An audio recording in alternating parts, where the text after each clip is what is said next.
রাষ্ট্রপতি জিয়াউর রহমান 1972 সালের 16ই ডিসেম্বর প্রথম বিজয় দিবসে তার লেখা একটি জাতির জন্ম, এটা দৈনিক বাংলায় প্রকাশিত হয়।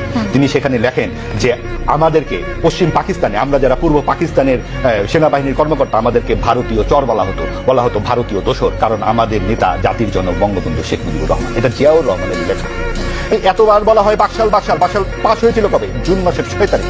উনি মারা গেলেন 1.5 মাসের মাথায়। এই 1.5 মাসেই উনি লক্ষ লক্ষ মানুষ মেরে ফেললেন। আপনার পত্রপত্রিকা গণমাধ্যম নাই দেশে?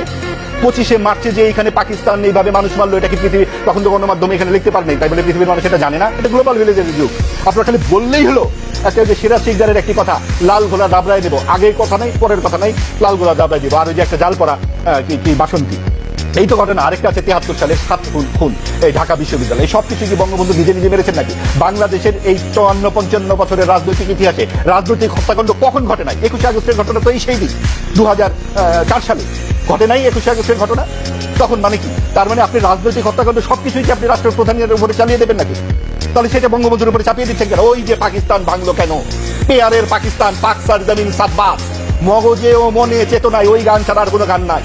এবং সেই কারণে এই 24-এর গণঅভ্যুত্থানের পর অন্তর্বর্তীকালীন সরকার তাদের কণ্ঠে আবার ওই গানটি তুলে দিয়েছে, যে এই জন্যে স্বাধীন একটি বাংলাদেশে বসে মুক্তিযুদ্ধের প্রধান নায়কদের বিরুদ্ধে এভাবে কথা বলা যায়।